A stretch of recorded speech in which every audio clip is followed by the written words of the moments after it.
Welcome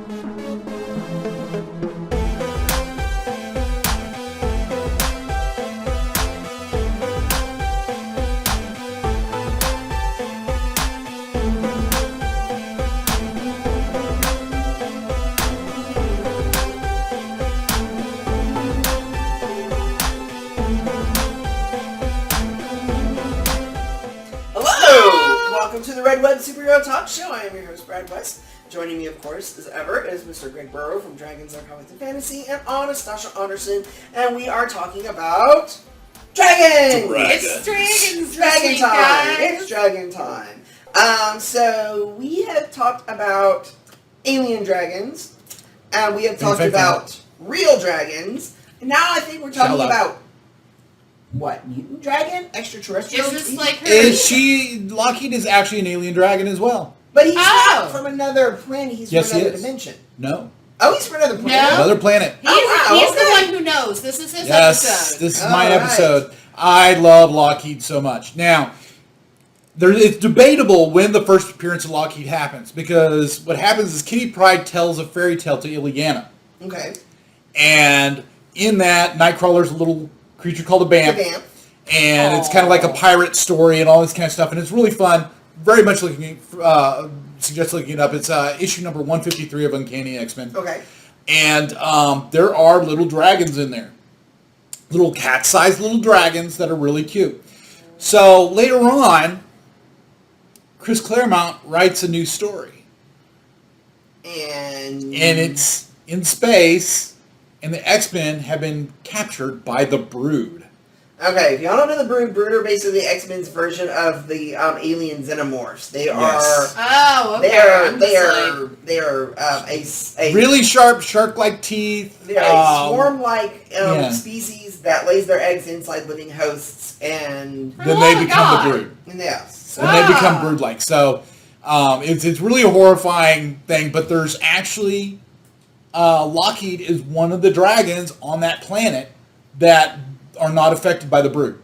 Okay. So Lockheed ends up helping Kitty and some of the other X-Men, and they basically take Lockheed with them when they leave. That was X-Men number 166 in February of 1983.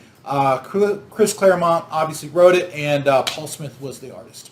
Interesting. Yeah. Now, for a while, they didn't know exactly the extent of Lockheed's intelligence. Am I correct?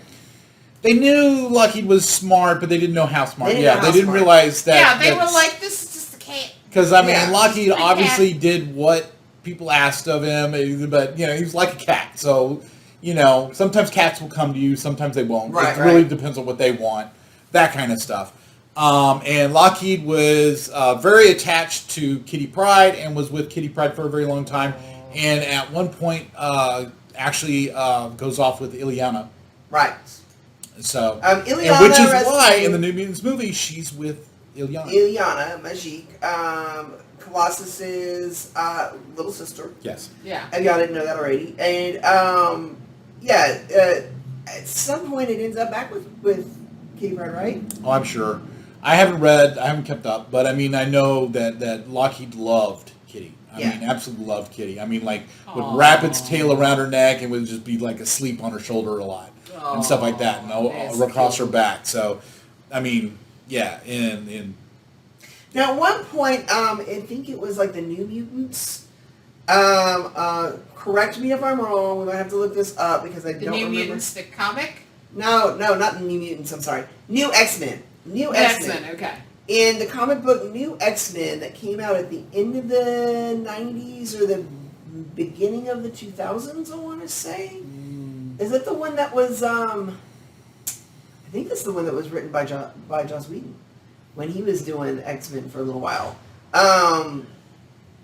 Lockheed, they revealed that Lockheed was actually spying for the aliens. Oh, wow. That sounds very Joss Whedon. Okay. Yeah. So I know they tried throwing in there there was some conflict for a while as to whether or not they could even trust Lockheed, and that's of course, and then Lockheed ends up on Sword. We're talking about Sword. I know Lockheed ends up on the Sword Station for a while because Abigail Brand and somebody else actually are able to understand him.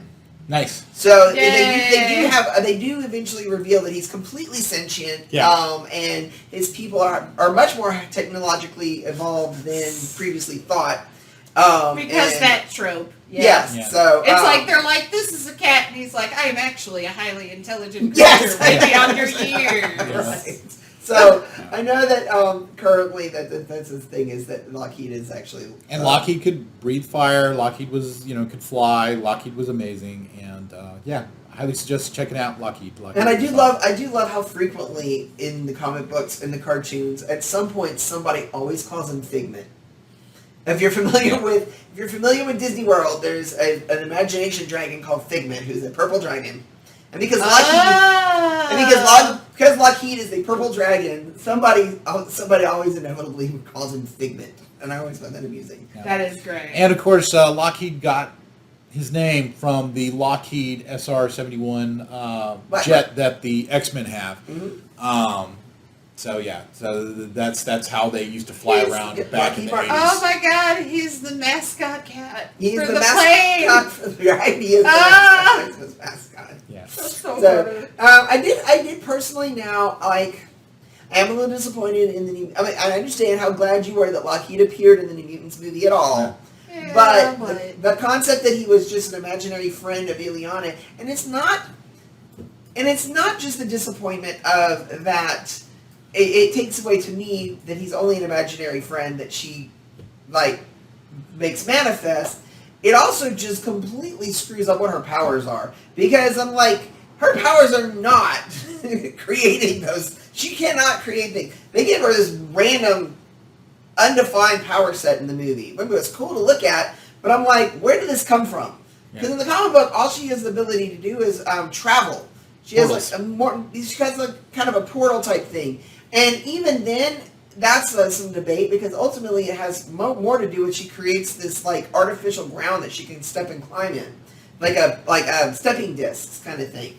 And so the portal kind of comes later. And my husband's trying to tell me what is the exact power. Tell me, come. Hold on, guys. Right? Just a minute. Special guest star. Off camera. Okay. So, Ileana's mutant power. What's her mutant power? Her mutant power is the ability to summon the stepping disc that naturally exists within the realm of limbo. Okay. That she uses for teleportation. Okay. That is her mutant power. She developed that power, or she came into her mutant power while she was a prisoner, disciple. Yeah, it was Take your prisoner pick. some hellscape. Prisoner/disciple of Belasco. Belasco, at the time Lord of Limbo. Okay. So yes, she was in a limbo dimension where she got. Anyway, and eventually she started expanding it to magical powers. That's why I didn't like it in the movies, is because the movies are using her magical powers, which were not her mutant powers. Just didn't. Yes. It was absolutely cool, and I loved the spectacle and everything, but it made no sense. Yeah, but we were like, wait a damn minute. I have other complaints about the movie. Okay, well we're talking about Lockheed right now, and while Lockheed looks cool, What's your favorite Lockheed storyline? Oh Lord. We're asking the hard questions today. We are. I can't decide on this quickly. All right, it's fine. so anyway, Lockheed, the dragon, and Hey. we've said it a million times. He just likes that it's a purple dragon, so purple is a plus. Correct. Come on, let's face it. He's an X-Men big time fan. He's an X-Men fan. So Yes, my husband is the X-Men. He's the X-Men guy the way I am the Spider-Man guy. So. Yeah. All right. Well, thank you for joining us on our third part of the dragons. We talked about Lockheed and the X dragon. And I think tomorrow tomorrow might be a short one. So We're going to find out who the dragon actually was in the Shang-Chi movie. that's all correct. right. So go to bradsredweb.com, like, subscribe, follow, share, and give us your love, and we will talk to you tomorrow. All right. Bye-bye. Bye.